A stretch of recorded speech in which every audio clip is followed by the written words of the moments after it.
Chair and members. I thank you for your time listening to me, and I shall be happy to take the submissions in reply before I make my final reply.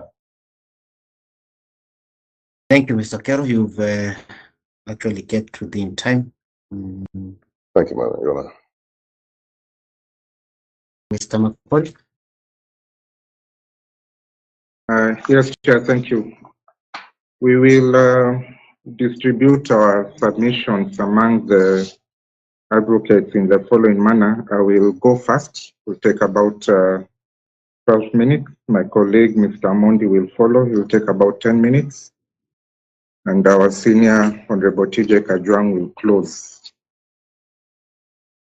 By listing down the documents that we have filed in support of our defense against this claim. We filed, Chair, a replying affidavit dated the 21st of February 2026, which is accompanied by a letter of authority of the same date. We filed a preliminary objection dated the 20th of February 2026. Thirdly, a certificate of electronic evidence, which we filed together with digital evidence, copies of which were supplied to both counsel and to the tribunal. We filed a case digest and list of authorities dated the 25th of February 2026. And finally, Chair and members, we filed submission. Mr. Magoli, sorry, you're losing me too fast. You filed a certificate of electronic evidence dated? The certificate of electronic evidence is dated the 25th of February 2026. Then? Case digest and list of authorities dated the 25th of February 2026. And finally, written submissions, Chair, filed on the 10th of March 2026. Okay. Chair, I've been listening closely to my learned senior, S.C. Okero, and I would like to start by addressing the issue of jurisdiction. It's the first issue we're addressing, whether this Honorable Tribunal has jurisdiction. In his submissions, my learned senior made reference to and posed a question as to who is the aggrieved party in this case. And interestingly, the suggestion made by my senior was that the neck of the ODM party is the aggrieved party. I would wish to invite the tribunal to have a look at paragraph 4 and paragraph 12 of the statement of claim that is filed in this case. Paragraph 12 in particular contains the course of action, because it is common knowledge that every pleading that originates a suit must have a course of action. The course of action, as contained in paragraph 12, followed by 13, relates to the meeting held by the NEC on 11th of February 2026 and the resolution that followed. That resolution is why we are before this tribunal. If you also look at the prayers, which are, and specifically prayer 1, the complainant seeks to have a declaration that that resolution be declared to be null and void. So therefore, it beats all logic to try and suggest that the NEC is the complainant or the aggrieved party for that matter. Having settled that issue, Chair, in our appeal, we are basically stating that there was non-compliance with Section 42A of the Political Parties Act. It's a well-known section. It has been litigated all the way to the Court of Appeal. And Section 42 and subsection A, as amended in 2022, clearly provides that the tribunal shall not hear or determine a dispute unless a party to the dispute adduces evidence of an attempt to subject the dispute to internal political party dispute resolution mechanisms. The key word is an attempt. And from the submissions that I've had this morning, coupled with the pleadings filed, it is very clear that there was no attempt. In actual fact, paragraph 15 of the affidavit in support of the complaint all to invoke IDRM. There are a whole list of authorities that have been rendered in respect of that issue. I would wish to invite the tribunal to have a look at a case digest. Authority 2, 3, and 4 speak to the issue of an attempt. And in particular, the second authority, which was decided by this tribunal, Chebere and 15 others, plus the national chair, ODM, this tribunal held very clearly that the amendment that was made in 2022 was made to enhance party harmony and cohesion. It was therefore imperative for this complainant to demonstrate that he made an attempt. And in making an attempt, it does not mean that that attempt has to be considered. That is why that proviso was put in place. So we submit that there's no demonstration of an attempt. We go further to address the issue of whether or not NEC was the final port of call within the party. It was suggested by my learned senior that there was no follow-through once NEC made a decision. I wish to invite the tribunal to have a look at Article 88 of the ODM Constitution. Article 88? Yes, 88. 88. Yes, that article, Chair and members, clearly provides for amicable dispute resolution.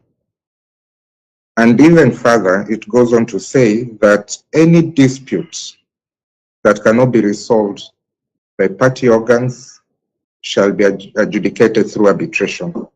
So in the first instance, members of the party and members with the party organs are encouraged to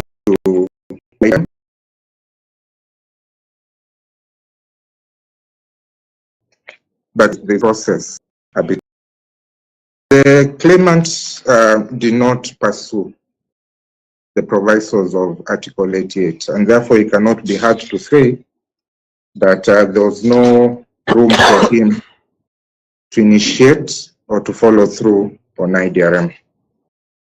There is a recent decision that was delivered by this tribunal on the issue of attempt. It was delivered in November of last year. That is Harrison Abo versus Nicholas Otieno Owaka. And the tribunal was very clear that there's no room for the tribunal to exercise any discretion once it is satisfied that there's no attempt at IDRM. So, Chair, we submit on that issue that there's been no attempt at IDRM. The law is clear. The issue of jurisdiction is settled, going as far back as the case of Lillian S. And we therefore submit that the preliminary objection should stand, and this claim should be dismissed for want of jurisdiction. Chair, in the remaining minutes I have, I'll go to the second issue, which will then be amplified by my colleague, Mr. Mondi, on whether the rights of the complainant were infringed and whether Article 74 of the ODM Constitution was violated. Chair, I would wish to invite the tribunal to go to the claimant's own document at page 82. Starting from page 80, we find the resolution by the NEC. That is why the reason why we are before this tribunal. In an SMS message that was sent via WhatsApp, the agenda was set out for that meeting, and as part of the agenda, it was indicated that there would be a discussion on matters arising. When you look at page 81 of the complainant's bundle, under resolution number 6, the issue of the removal of the Secretary General came under matters arising, which was part of the agenda. It is also important to mention that the SG was given full opportunity to attend that meeting. He chose not to. And in the replying affidavit that we filed at paragraph 5, that is the affidavit of Ali Madaro, we clearly indicate that the resolution of the NEC was subject to the provisions of the party constitution. And that is what the resolution also says. So that our argument remains that under Article 74(3), the complainant had the right to be heard. That right could not be exercised because the complainant rushed to this tribunal, essentially on the same day that that resolution was passed. So we have an instance where chair and members, the complainant does not attempt IDRM at all and admits to it in his pleadings. We have a situation where Article 88 of the ODM Constitution provides clearly for IDRM and also an alternative process of arbitration. We have an assertion made in the replying affidavit that the complainant was to be afforded an opportunity to defend himself. He, however, rushed to this particular tribunal. So in sum, as I close on my arguments, we argue that no final decision had crystallized. If the decision was final, it would have been ratified. It has not been ratified. The internal appellate architecture of the ODM party has not been fully exercised. And for those reasons, we submit that this complaint is premature and is for dismissal. We'll invite the tribunal at its own time to look at the submissions we filed, which are fairly extensive, and the case law that we submitted on the 3 issues that we presented to court for adjudication. So I'll stop there and hand over to my colleague, Mr. Amondi. Yeah, thank you, Mr. Makol.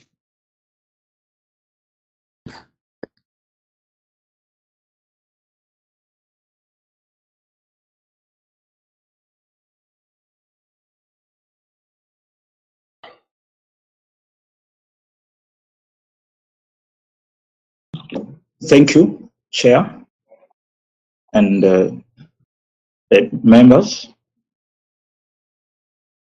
Chair, in respect to the question as to whether the complainant's constitutional and statutory rights have been infringed and whether Section 74 of the Constitution has been violated, I want to give brief submissions. Chair, my senior, SC Okero, started by invoking some interesting concept of ostrich equivocation tactics by the ODM party, the first respondent.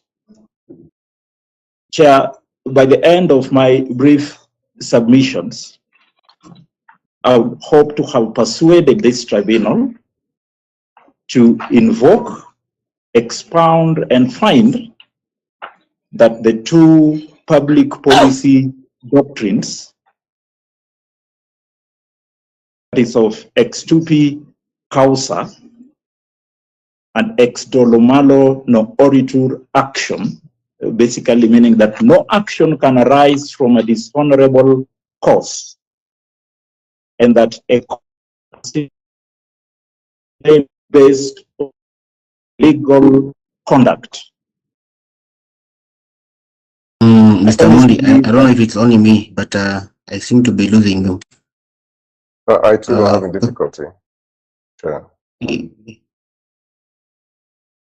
Yes, Mr. Mondi, just come again from. Yeah, I was saying that by the end of my presentation, yes, I would wish to have persuaded this tribunal that it does invoke 2 critical doctrines. The first one being the doctrine of ex tupi causa non oritur, that's a Latin legal doctrine, essentially meaning that no action can arise from a dishonorable cause. And the second doctrine of ex dolo malo no oritur, that a court cannot assist one whose claim is based on his own illegal conduct.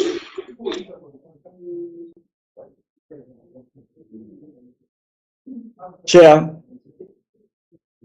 I shall be persuading the tribunal also to be conscious of the fact that in crafting the enabling statute, that is the Political Parties Act, number 11 of 2011, that the framers, that is Parliament, had in mind the issue or the aspect of having disciplined political parties that would engage in programmatic competition. The key word is disciplined political parties. Yeah, that is a concept which I honestly believe was borrowed from one of the renowned political economists, Joseph Schumpeter, who really emphasized on the significant role that is played by disciplined political parties in the process of good policy formulation. And finally, I shall be persuading you, this tribunal, that the complainant's conduct is inimical to an ordered and disciplined ODM party, so that the first respondent's National Executive Committee, NEC, had a reasonable basis for initiating the removal proceedings. We honestly submit that the complainant's constitutional and statutory rights have not been infringed or violated. We have demonstrated that under Article 74 of the party constitution, the first respondent had the power to initiate the process of removal, and that the complainant's right under Article 47 of the Constitution, as read with Section 4 of the Fair Administrative Actions Act, of course, read together with Article 74, Sub-Article 3 of the Party Constitution, in terms of issue of a notice to show cause, all these rights are intact. Mr. Mundi, you know that we are recording. The speed at which you are moving is making it bit. Yes, you could try just to pace a bit. So you were saying that under Article 74 of the ODM Constitution, ODM Constitution. Yeah, the process of removal could be initiated by ODM. Mm-hmm. By the ODM through the NEC. Yes. Mm.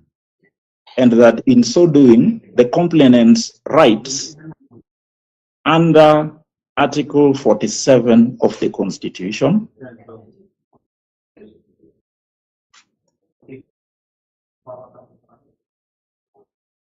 under Section 4 of the Fair Administrative Actions Act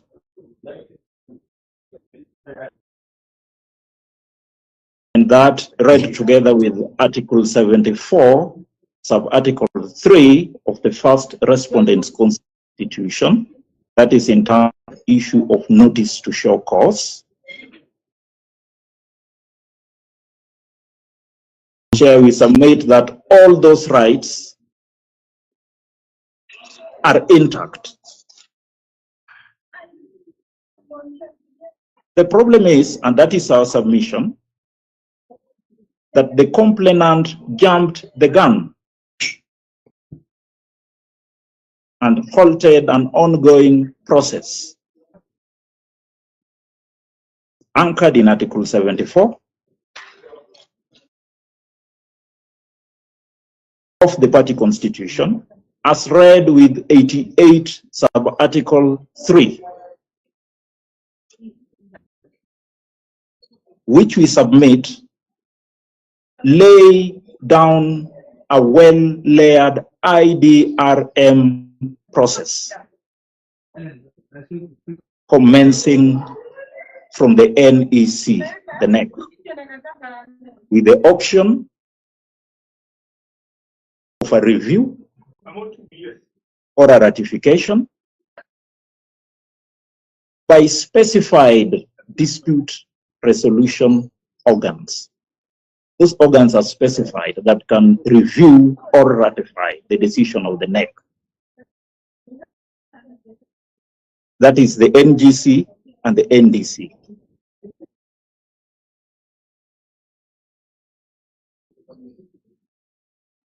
Chair, we also say, I also submit that there is the public interest element in disallowing the order sought by the applicant. And this can be done and demonstrated by the characterization of the conduct of the complainant placed in the context of the organizational structure of the first respondent, which is by far one of the largest political parties in the country, funded by the Exchequer. Just a minute, Mr. Mundi. Sorry to interrupt. Registry, please help with muting those who are not talking. There is Martin who's making a lot of background noise. And mute if you are not addressing the court. Martin, mute yourself, or else we'll kick you out of the platform. Proceed, Mr. Mundi. Lord, it's funded by the public exchequer.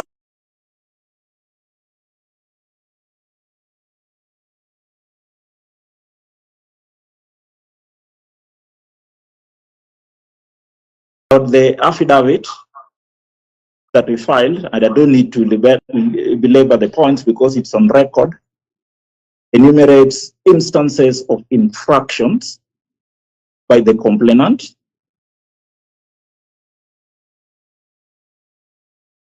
And if you look at those infractions in totality, I could just mention a few. For example, the Central Committee holds a meeting on the 27th of October 2025, endorses the position by the NEC, resolving to appoint Dr. Oburu Oginga as a new party leader. The complainant actually reads the resolution. The same complainant subsequently, in quite an array of fora, contradicts the same position. It's just one of the instances of infractions. There are around 6, 7 that we have enumerated in our affidavits. And we are saying that in the context of public interest that is attendant in the office of Secretary General of the first respondent, and my Lord, you have to look at this in the context of the organizational culture of the party. If you refer to Article 20 of the Constitution, this is a critical office. This person is the party spokesman, responsible for the management of the National Secretariat, and is a custodian of the party documents. The office is critical for proper functioning of the party. And so we are saying that in view of the stakes, and my Lord, when I talk of stakes, we also have to look at it in the context that political rights of the party membership, courtesy of the expanded scope in the Bill of Rights that is enshrined under Article 38, 1B of the Constitution of Kenya, allows participation of members, or rather the citizen, in activities of political parties. So that when a critical question in terms of the performance of the party secretary general comes into play, it's more than just the individual rights of the person of the secretary general. There's also the question of the millions of followers or the membership of the ODM party. They have a public interest in this issue. And so that we therefore submit that the complainant's infractions as enumerated provided a reasonable basis for the first respondent's National Executive Committee to initiate removal proceedings.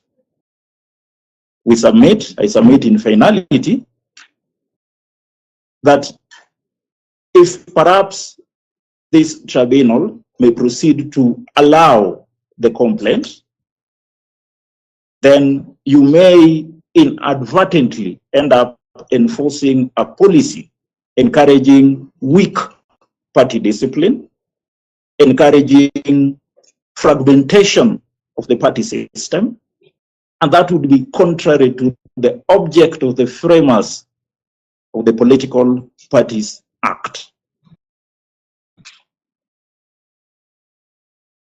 We pray that you disallow this complaint, and in any case, like we previously, my colleague had submitted, find that in first place, there is no jurisdiction.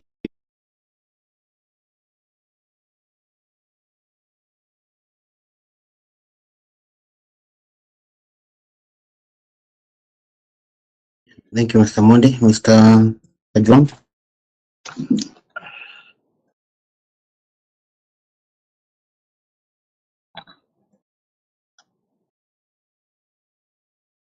Thank you, Your Honor. I hope I'm visible and audible.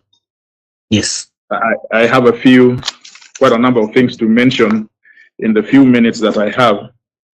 And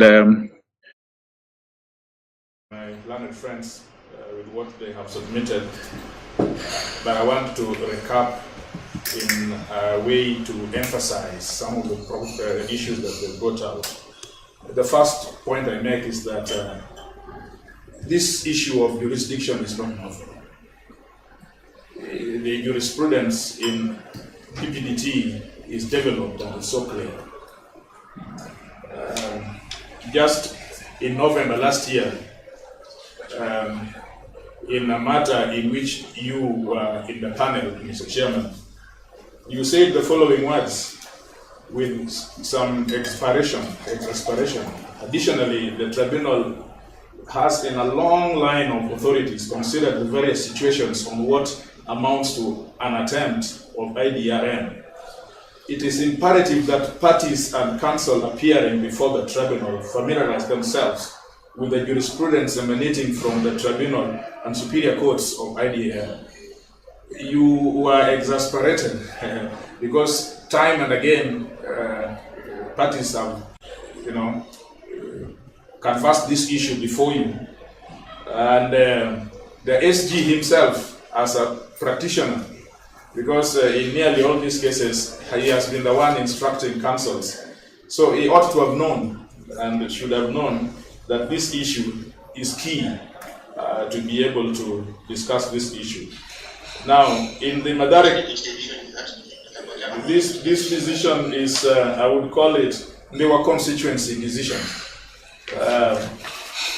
It is dated. Yeah, you have it on the list, and it is Harrison and others versus Utieno, Nicholas, and Soron. And I want to call it Ndewa decision, Ndewa constituency. Then the next, just the other day, 2 months ago, you had pronounced yourself on this matter. Again, in the Madari constituency decision, just 2 months ago, in January, in paragraph 51 to 55 in the Madari decision. And then, even in 2025, in EO 05 of 2025, again, springing from Madari, you pronounce yourself Interestingly, Your Honor, the chairperson has been in all these decisions. And so we are confident on our side that, and satisfied that the tribunal will find that there is no jurisdiction if the complainant has not shown an attempt. But allow me to look at section 40 subsection 2. You know, it is couched in negative but mandatory terms. Have anybody thought about it, that what is the import on how the legislature intended it? For example, it begins with a preposition of notwithstanding. So, because why would he begin with notwithstanding? Shouldn't it could have begun from the tribunal shall not hear and determine the dispute. Now, this notwithstanding itself qualifies, it modifies the whole of subsection 1. And ask yourself why this was. And I submit that it is a very deliberate attempt by the legislature. It is so deliberate, it is intentional. Other lawyers call it for avoidance of doubt. And so you have to show evidence of attempt for jurisdiction to apply. And then it goes and says, unless, that's subordinate conjunction, right? In other words, there is a dependent clause which is qualified by an independent clause. That is, it must be something. It creates a conditional relationship so that you cannot have jurisdiction at all. In fact, in the change, in the amended, during the amendment, I think the legislator made it more conservative that without adducing evidence of an attempt, there would be no jurisdiction. Before, there would be doctrine of exhaustion. But that amendment took away the doctrine of exhaustion and substituted it with the evidence on attempt, so that it is a single absolute imperative. That is my submission. It is absolute imperative. Absolute imperative. And then it talks about adduce evidence. That adduce evidence must be equivalent to the Evidence Act. It must be evidence that must be proportional to the Evidence Act. And so when one looks at it, it is clear that where there is admission as it is right now in paragraph 15 of the complainant's affidavit, that there is no scintilla of evidence, one would find that there is no jurisdiction. So that the test in the Chebere case in paragraph 45 will not apply if there is no evidence. Now, I listened to my senior counsel on the question of the finality of this thing. That is very misconceived, with a lot of respect, in two ways. Number one, if you consider the constitution of this party, Article 47, I think, Article 47 sets out National Delegates Convention, and in particular 4E and F. It says that the National Convention shall have the following specific powers. E and F says to receive and discuss reports of National Governing Council and NEC. And F, to elect among the eligible party members national officials, blah, blah, blah, blah. It means that when an action is taken out of 74, this process is continuous until there is NDC. It is a process. It is not an event. Until there is an NDC that has the power to elect. And that is why even the secretary, the deputy secretary general is on an acting capacity. And so that therefore allows, it would have allowed the complainant to have the party for IDM, because there is space, there is time. And that is why there is Suomoto. Suomoto cannot exist on its own. If it were to exist, it would be unconstitutional. In other words, Suomoto exists because of an interlocutory approach. Just the way the tribunal gave an interlocutory order, that does not culminate into the final order. You may decide at the end of the day to reverse your decision, right? So when you see this word Suomoto in 74, it means it is interlocutory. And so, with a lot of respect, my senior, as well as the former SG, has grossly misconceived the process. I don't have some minutes, but I think I just want to say, the last thing I want to say is that in function in a political party, the office of the chair and the office of the secretary general and the treasurer. These three offices are the, I would call it, alter ego of the party. Today we are talking about an individual. But is anybody thinking about the millions and thousands of members of this party who cannot exercise their political rights under Article 37? Is it 37? 37, yes. 38. They cannot exercise their political rights under Article 38 just because three people are fighting. So it is. And that goes to the question of public interest that Malan friend discussed.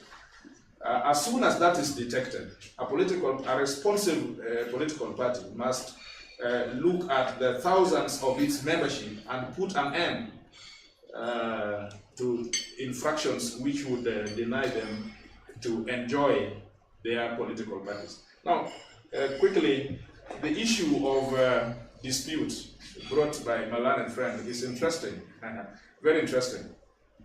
You know, the ostrich equivocation, and I'm very delighted that was brought. But the issue is this: what is a dispute? And when does a dispute arise? A dispute is only mentioned in section 41. In fact, the legislature assumed that a dispute is an English word, which would naturally it's not a special word.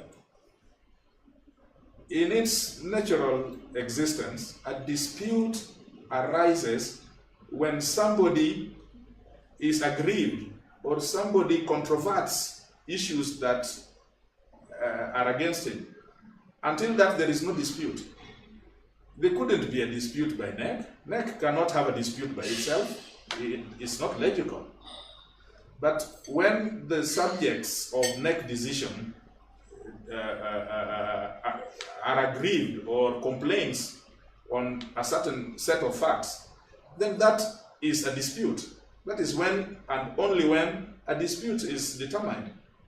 And then it says that then it gives the jurisdiction under 41 determination of disputes and how disputes are done.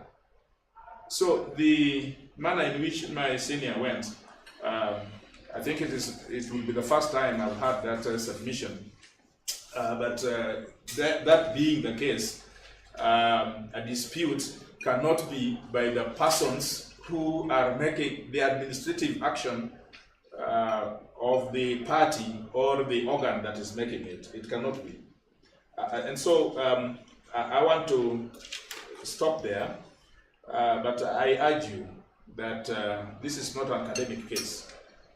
It is never an academic case. This is about people, about political rights, about people who are in the countryside who do not understand the meaning of scintillia evidence. These are people who just want to enjoy their political rights. So when a person puts himself beyond the reach of others, and he occupies a position that therefore disentitles others, this tribunal has jurisdiction, and I think that is why the legislature created this tribunal, to be able to balance the rights between an individual and the thousands of Kenyans who would wish to exercise their rights. I thank you.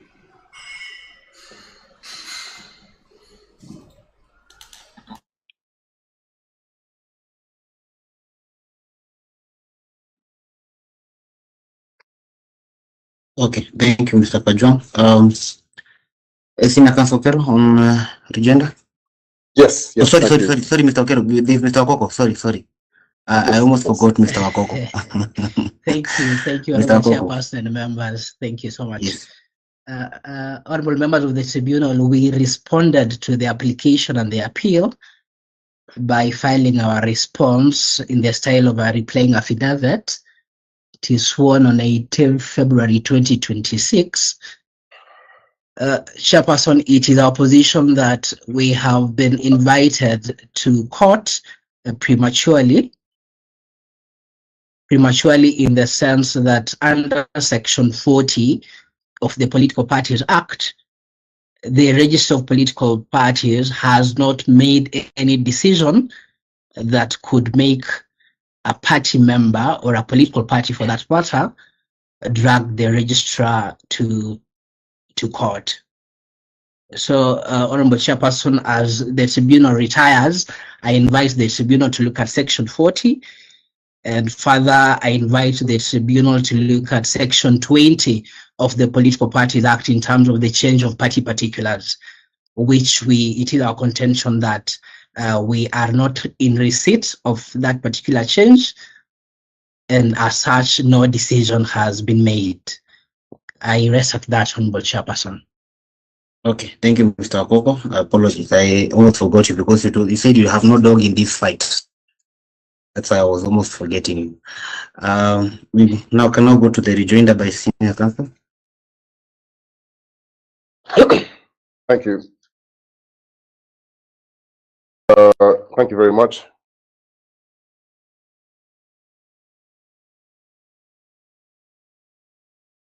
Sorry, I'm just organizing my notes here.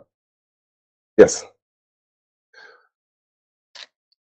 Honorable Chair and members, Mr. Makori began, first of all, by unfortunately completely misconstruing the submissions I made in relation to who the aggrieved party was. My submissions are not questioning who the aggrieved party is in this case. My submissions were questioning who the aggrieved party was in relation to the allegations of misconduct raised against complainant, Secretary General of ODM.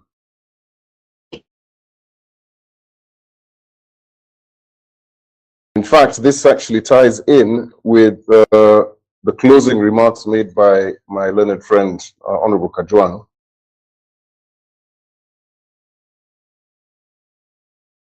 Because as he very helpfully pointed out, that it would be a fallacy, that it would be incorrect to claim that the organ conducting administrative proceedings is the complainant. And yet, looking at the affidavit of Halima Daro, which disclosed the particulars of the allegations raised, that is the only source of allegations that the complainant has. And it is being raised by an official of the party on behalf of the party. It doesn't name whom the allegations have been made by. And so therefore, the irresistible conclusion is that it could only have been members of the NEC who were aggrieved and made allegations of misconduct against the complainant, not disclose them until 10 days after the resolution to remove him had been passed.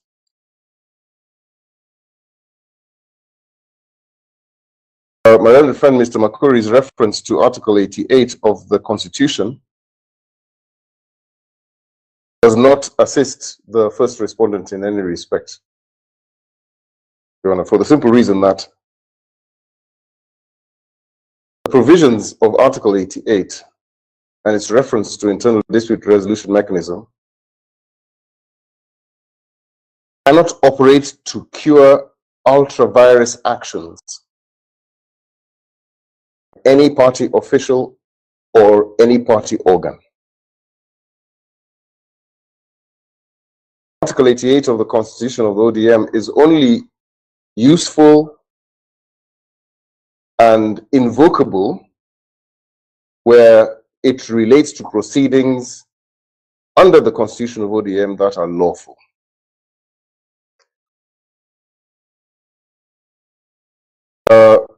Mr. Makuri has submitted that the resolution of the 11th of February 2020, which purported to remove the complainant, came up in the agenda as a matter arising. Honorable Chair and members, that is a statement made from the bar. There is no evidence that they have produced to confirm that this was the case. On the face of the resolution itself, nothing suggests that it was a matter arising. The evidence before the court, including the text messages from the executive officer notifying the NEC members of the meeting, speak for itself. There was absolutely no notification, even to the members of the NEC, that there would be any deliberation under Article 74 on the conduct of the complainant.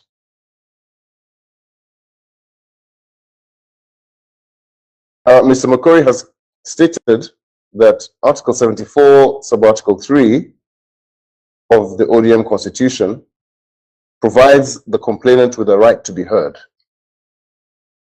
That is true, but what he is avoiding, that Article 74(3) places an obligation upon the NEC to notify the complainant prior to the making of any resolution. It is the NEC's reach of this sub-article by failing to notify the complainant prior to the resolution resulted in the NEC's proceedings being rendered an illegality.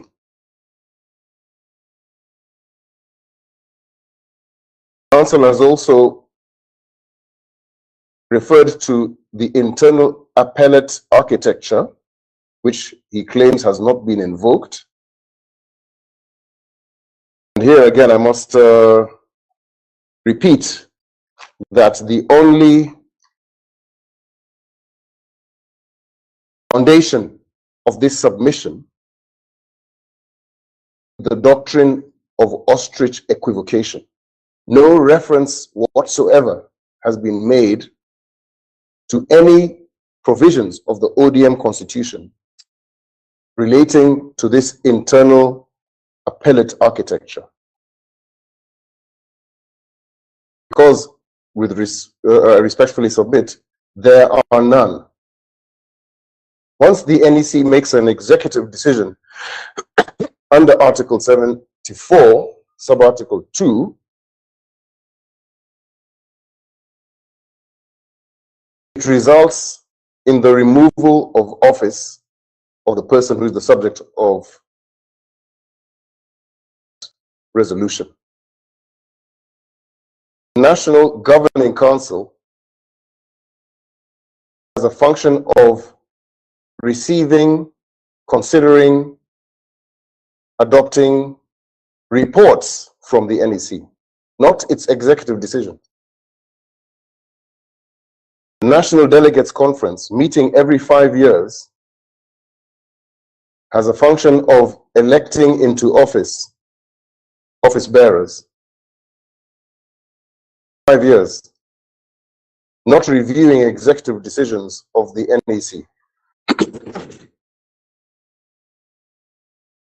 Mr. Amondi has invoked Latin phrases suggesting there should be consideration of dishonorable actions and illegalities on the part of the complainant, without specifying what would have been the infraction specific to ODM's constitutional provisions. And more importantly, when would he, the complainant, have been notified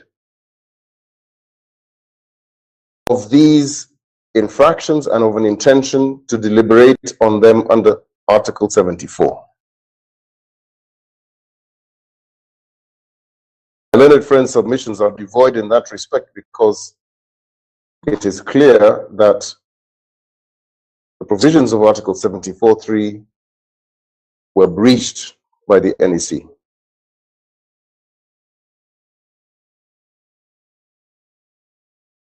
And to state that it is in the public interest that political parties are disciplined to engage in the programmatic policy formulation, Council has not shown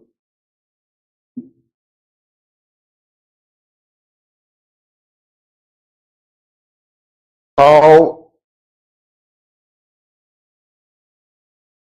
this public interest of discipline entitles the first respondent to act in breach of its own constitution.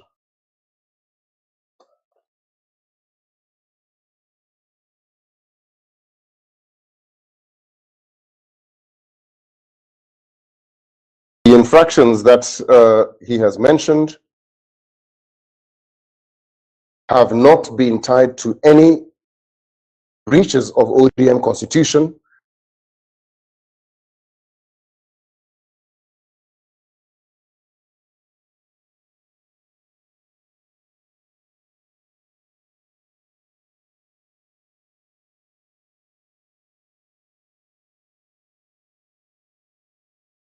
Mr. Okay, I think you're muted. I think you're muted or we've lost you. You're muted or we have lost you.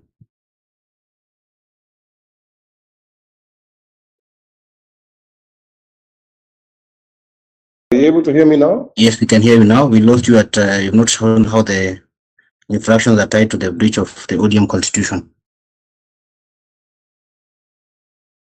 We have lost you again. We have lost you again. Mr. Okero?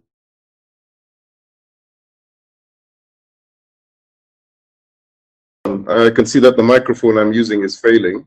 I'm trying to recharge it. If you would just give me a minute, I will log in on a different gadget. I beg your pardon. Okay, very well. Thank you.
Jonas, you're able to see me and hear me now? Yes. Okay, I must apologize for that. Said. Yes, if I may continue. It Yes, is present. curious that Mr. Omondi would submit that the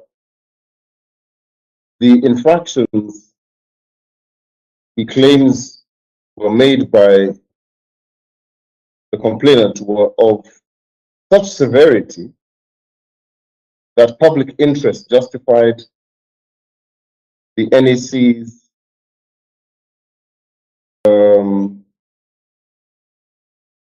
to remove him, because this then appears to be justifying the NEC's breach of the party's constitution in order to satisfy public interest.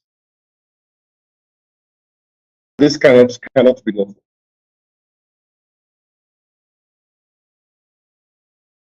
Honorable Kajwang has cited and referred to the case law produced by the first respondent, all of which invoke Section 42 of the Political Parties Act, do not make any reference whatsoever to the obligation of the first respondent to act within the parameters of its own constitution when considering or invoking the provisions of Section 42.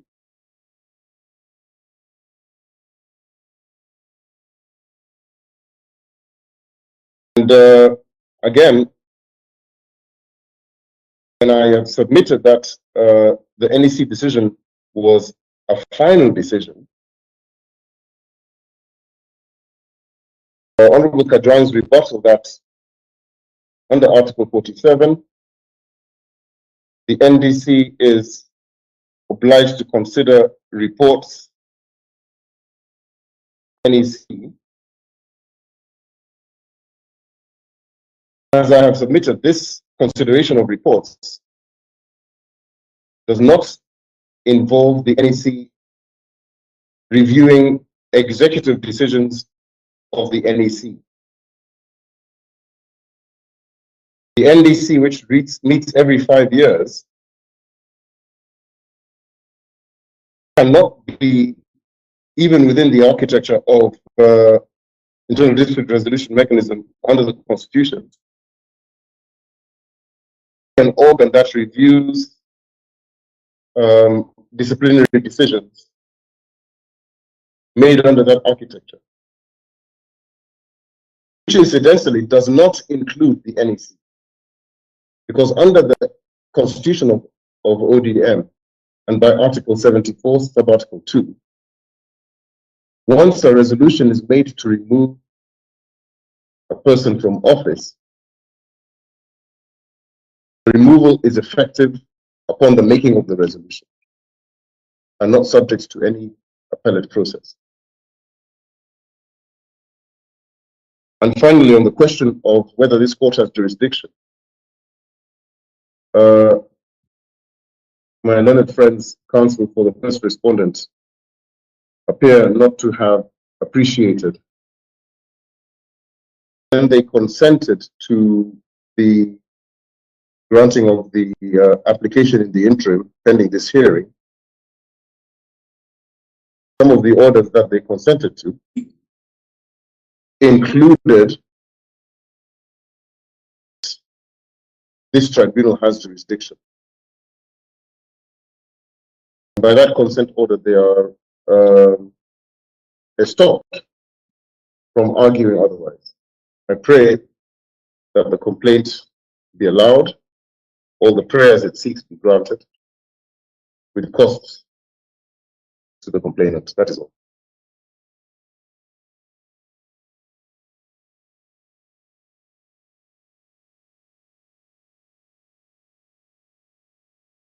Thank you, Mr. Okel. Any member of the bench who has a question? Honorable Musau, Honorable Chepkoni, Honorable Muzna, Honorable Abdirahman. Any questions for council? No question from my side, Chair. Question from my side either, Chair. Yeah, I have no question as well. Okay.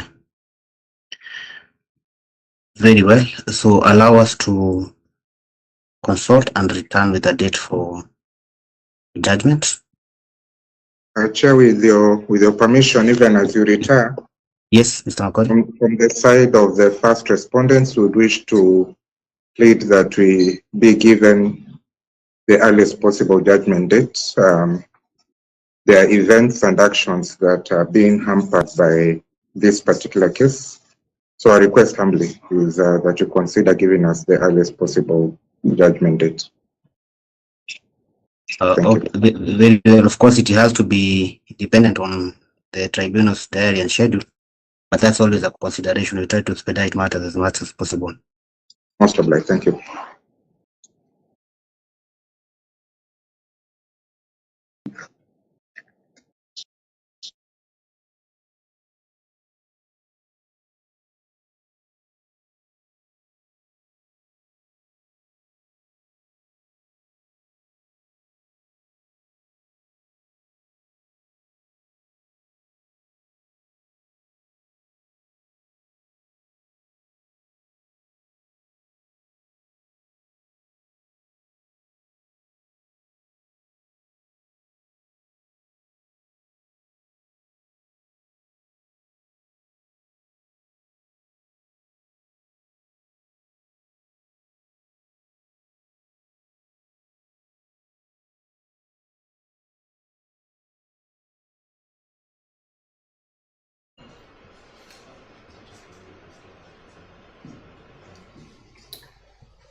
So, Senior Counsel Okero, Mr. Makori, Mr. Mondi, Mr. Kajong, and Mr. Wakoko, may I have your attention?